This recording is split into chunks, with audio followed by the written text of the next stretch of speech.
Hi everyone, it is a pleasure to be here today with you.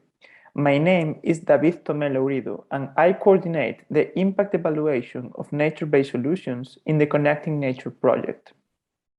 Today, Adina Dumitru could not be here, but she is the leader of these tasks and the main investigator.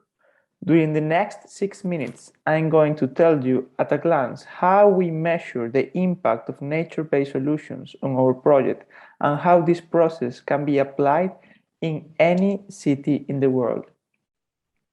Remember that you can raise doubts or questions, and I will be very happy to answer them at the end of the session. Why is it important to measure the impact of nature-based solutions or of any urban intervention? Let's think of an example. In the two photographs that we have on the slide, we see the before and after of the creation of a natural playground in the city of Poznan in Poland. Before implementing the nature-based solution, we can think that, for example, the objective of the new park is to improve biodiversity or the physical activity of citizens. However, how can we know that the NBS has worked? It is essential to carry out an impact measurement through indicators.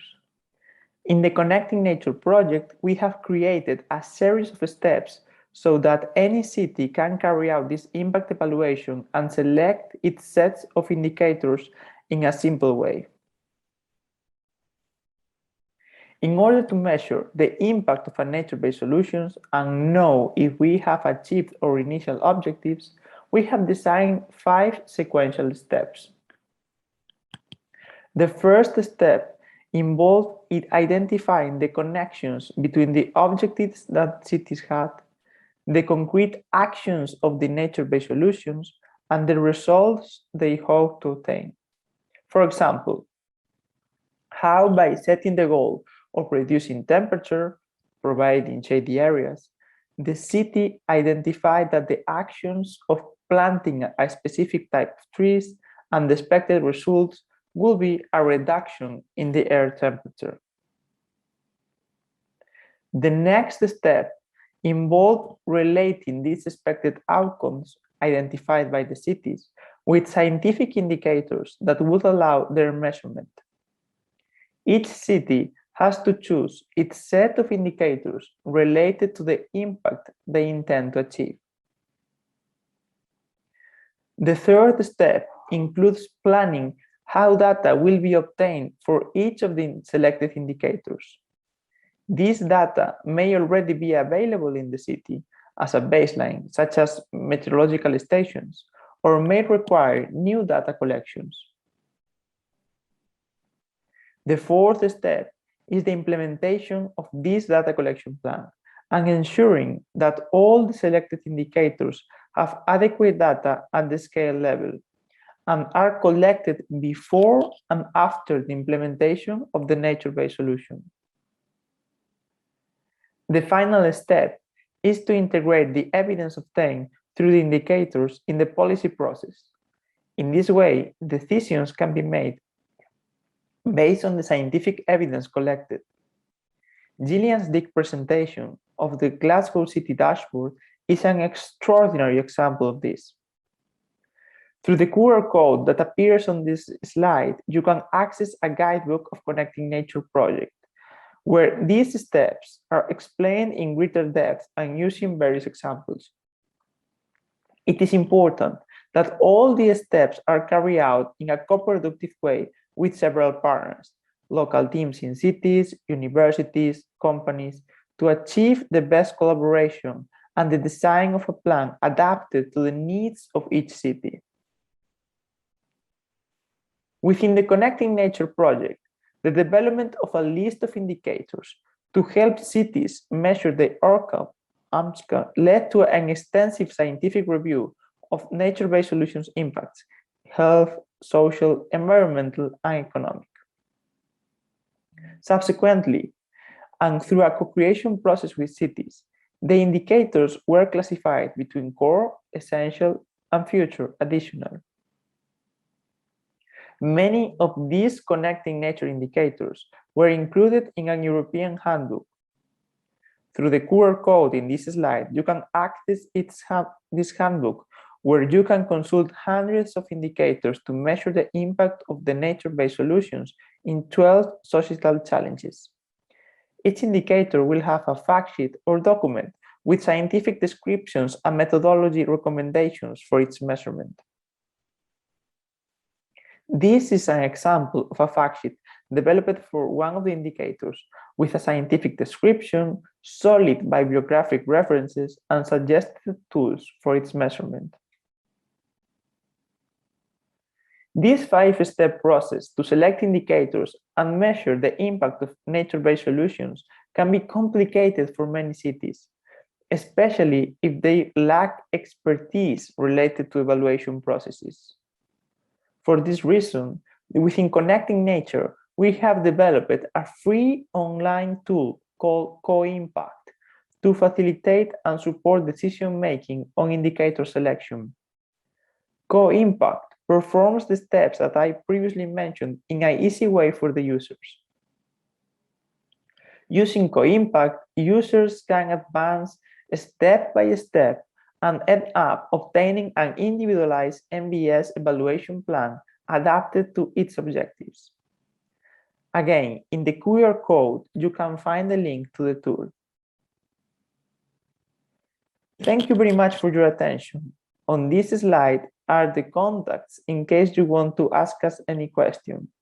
Of course, I will be very happy to answer any questions or concerns at the end of this session. Kind regards. Hi, I'm Gillian Dick, Spatial Planning Manager, Research and Development at Glasgow City Council, and I'm going to take you through how we look at a place-based approach using nature-based solutions as a lens to create a climate-adaptive community. So, just to give you a kind of little bit of a reminder about nature-based solutions, this is a really nice diagram from the IUCN, which talks about the fact that we're dealing with societal challenges, that we need to understand all those different challenges. And if we can, that will allow us to design at scale. It'll allow us to understand the biodiversity positives that we're making. It will allow us to look at economic feasibility and take the communities with us. That will then allow us to do some balanced trade-offs between social cohesion, health and well-being, economic, environment and biodiversity. It'll allow us to be adaptive, and then we can mainstream and make what we're doing sustainable. It's all about place. There's a couple of quotes there that Jane Jacobs, talking about place in the 60s, said, if you don't like a place, why would you fight for it? And Patrick Geddes, talking about Edinburgh over 100 years ago, said it's about the right place for the right people at the right time. We have a really nice tool now in Scotland called Place Standard, which allows us to have conversations with communities to gather their evidence about the lived experience in a place. We're using our open space strategy as our exemplar. We're mapping the quantity, but we also need to know the quality of the space. That shows you some of the quality spaces that we have in the West End of Glasgow. So we're trying to find data that gives us an understanding of what makes Glasgow livable, healthy and resilient. So we need to know how much space we've got, the quality of that space, its setting and amenity, what the community think about that space.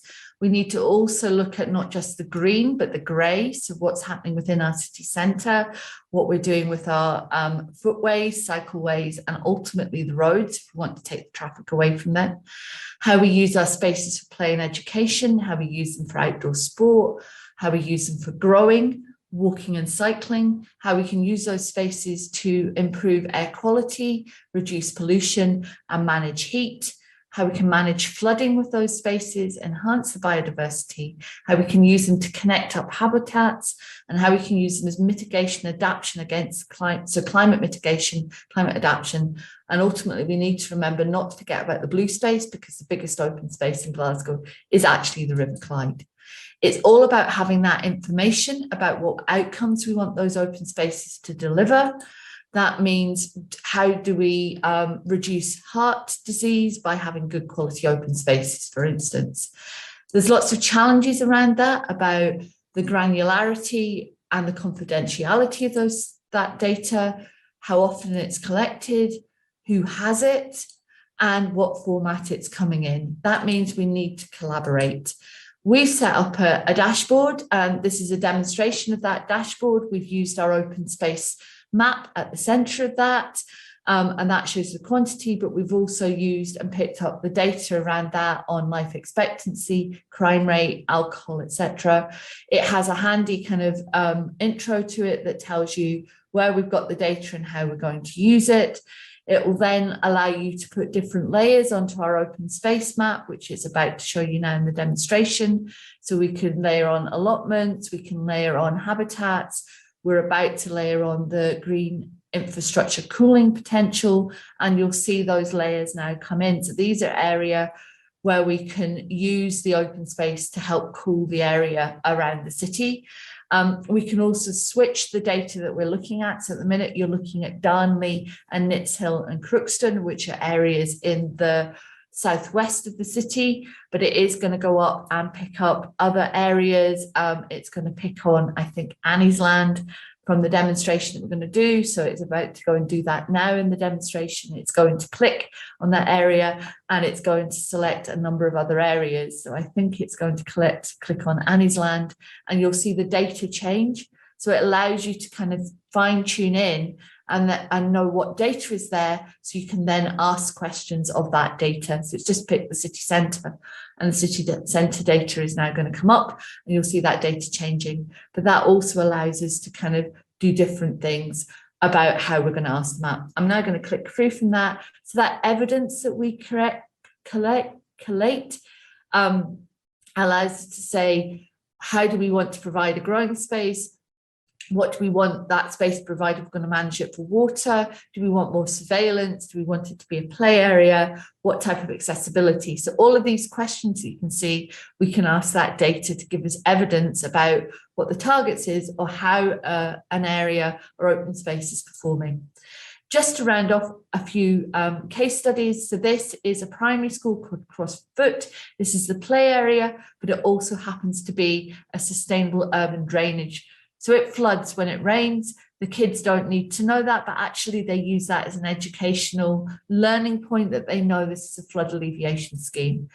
This is an area called Barrowfield beside Celtic Park, so Parkhead in the east of the city. So if you look at the diagram on the right-hand side, you'll see the edge of Celtic Park creeping in. This used to be used for the bus parking.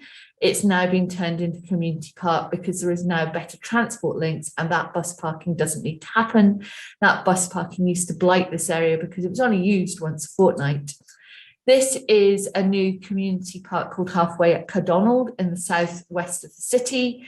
It was an area at the back of a high-rise development, a fairly iconic high-rise development, but it wasn't used very well. It's now been redesigned as a learning space, a flood alleviation space, a community space, space to sit and watch the world go by. And it was designed with the community.